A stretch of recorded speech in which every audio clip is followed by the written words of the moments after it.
Good evening po sa ating mga kababayan. Welcome back sa ating YouTube channel, no. Ngayon po ay mangungumusta ko sa inyo. Kumusta kayong lahat? Sana nasa mabuti tayong kalagayan sa gabing ito, kung saan man kayo ngayon, sa sulok ng mundo. Mag-ingat at kumusta kayo. So, itong YouTube channel ko, guys, matagal na po to, no? Yung YouTube channel ko na Royal Kitchen, dahil ang trabaho ko nga rito is nasa food industry kami. Nasa catering services kami, no? And ako nga pala si Angelito Awi, Tubong, Mindanao, mostly from North Cotabato, pero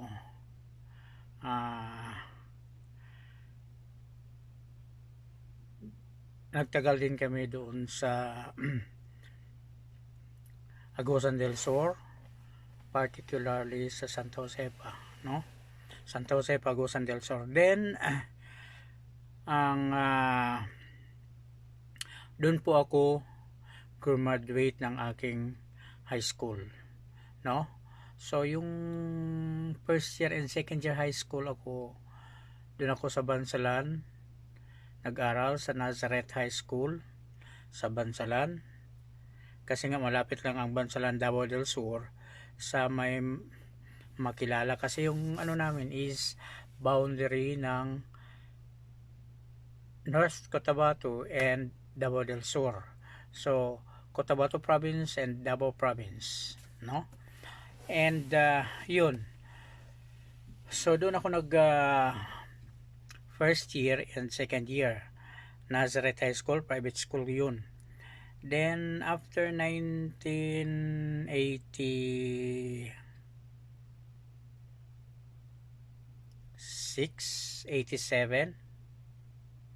yan, 87 nag-migrate po kami lumipat kami doon sa Agusan del Sur, kasi marami kaming mga kamag-anak doon, no? And meron din kaming maliit na kaingin doon na binigay sa amin ng pamangkin ng tatay ko.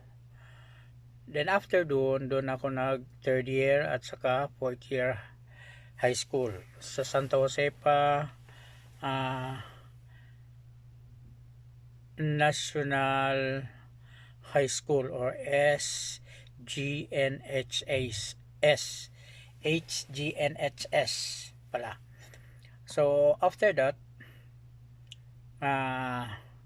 pinatuloy ko yung yung college ko sa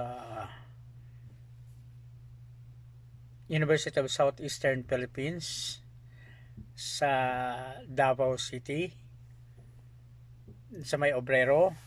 Doon ako nag first year and second year. Then after second year, lumipat ako doon sa University of Mindanao sa may Bulton, no? At since na late kasi ako ng enrollment, guys, doon sa USEP, sa USP, kaya napilitan akong lipat doon sa University of Mindanao. Pero parang isang semester lang ako roon. Isang semester ako doon sa University of Mindanao, and hindi ko tinapos yung second semester, yung the whole year. Then nag-stop ako, nagtrabaho ako ng Gaisano Ilustre, sa may Ilustre Street, no, sa JS Gasano. Nagtrabaho ko roon. And pagkatapos ng school year, nagpa-enroll ako doon sa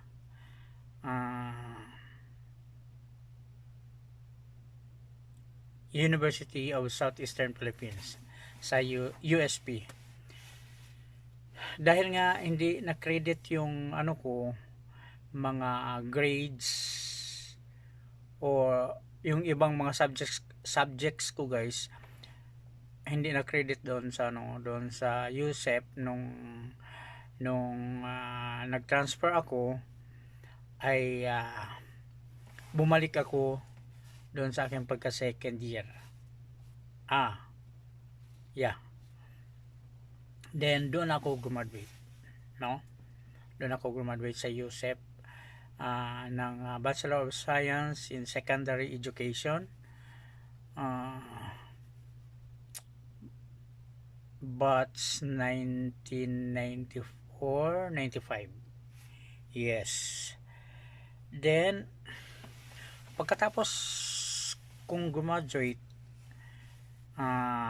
muna ako, nag-standby muna ako doon sa amin, doon sa probinsya namin sa may Makilala. So doon wala akong trabaho. So kahit ano na lang yung ginagawa ko guys, kahit ano na lang ginagawa ko para magka-pera tayo. And nung araw, pag graduate ko is nanigarilyo na ako, tapos umiinom na ako, meron akong bisyo. Yun.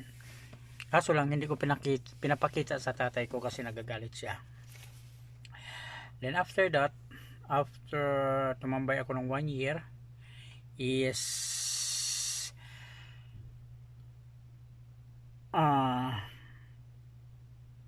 nag-decide ako na mag-abroad, no? Mag-abroad. Blessing in disguise, may umuwi sa amin, no, galing dito sa Saudi Arabia. Kasi ngayon dito ako sa Saudi Arabia. May umuwi sa amin galing dito sa Saudi Arabia, pero DH siya, babae. Kapitbahay namin doon. So sabi ko sa kanya, meron bang bakante roon sa abroad? Sabi niya, hindi ko alam kasi babae ako eh. Hindi ko alam yung mga ng mga lalaki. So yun. And sabi niya, sumama ka sa akin doon sa Manila kasi meron kaming recruiter.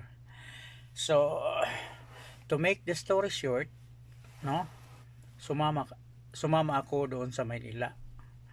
And it was June, Independence Day. Hindi ko makalimutan yun. June 12, dumating kami sa Maynila. And akala ko ang Maynila noon is kasi nakikita ko sa mga television, sa mga news na napakaganda ng Maynila. So may mga part pala sa Maynila na talagang squatter. So doon kami sa Intramuros, no? Doon sa recruiter namin. Ang dala ko noon na pera 1997.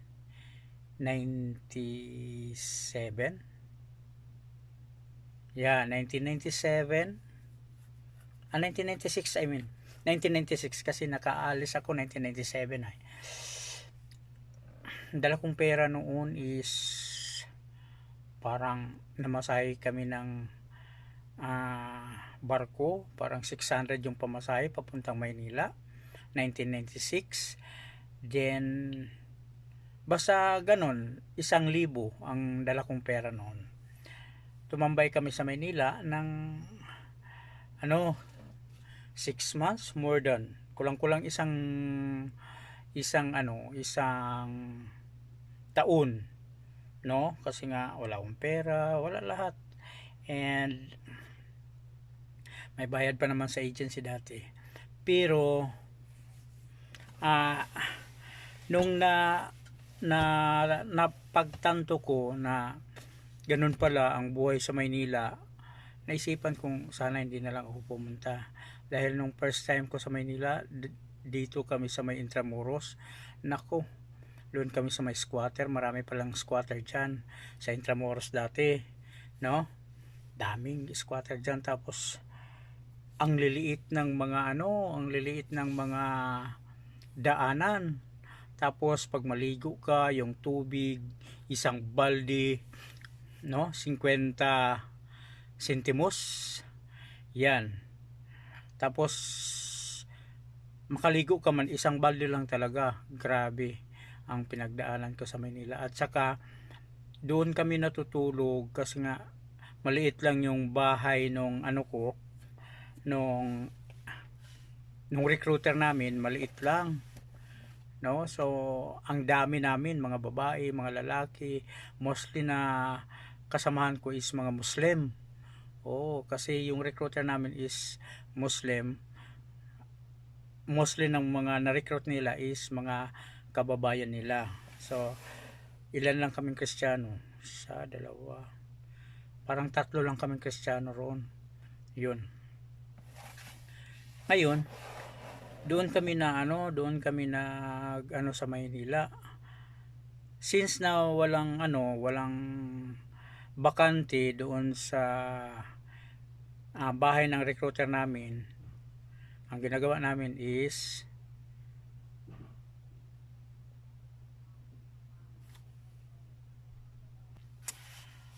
so yun guys, nawala tayo kasi nag-interrupt yung misis ko, no? And pumunta kasi dito sa akin, may sinabi. Then ngayon, sana ba tayo doon sa yun, crowded kasi doon sa doon sa bahay na nirentahan ng aming recruiter is paggabi ang ginawa naming tulugan is yung Luneta Park, no?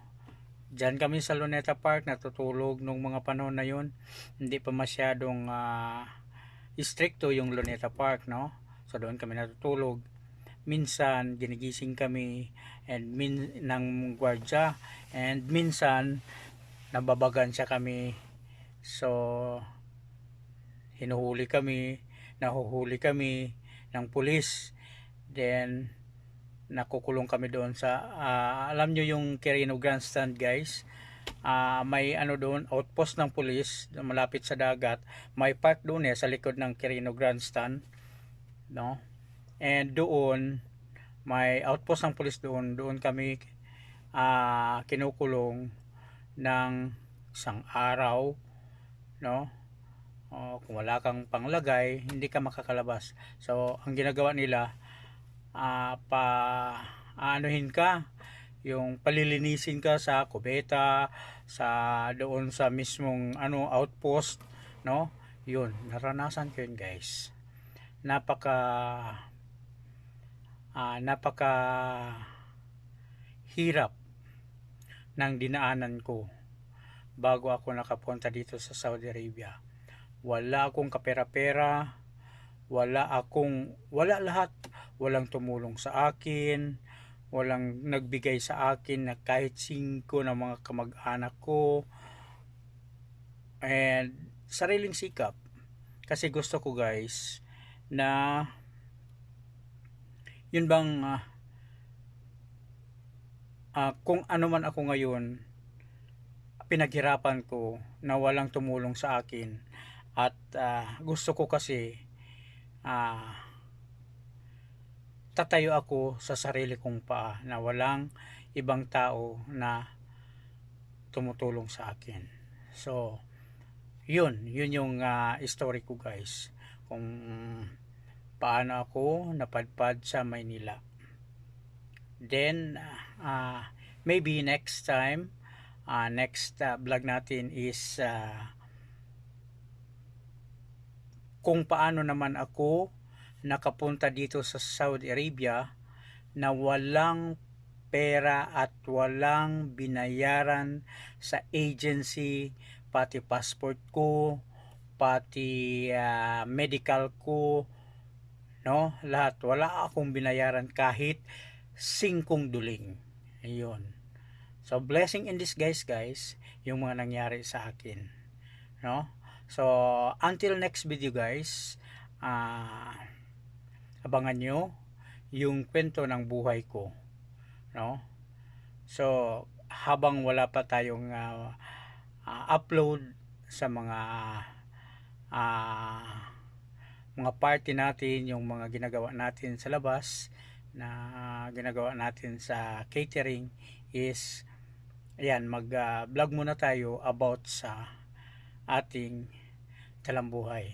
So abangan nyo guys yung kwento ng buhay ko, kung paano ako nakapunta dito sa Saudi Arabia na walang binayaran kahit 5 duling. Thank you guys. Yun lang po, and God bless sa ating lahat.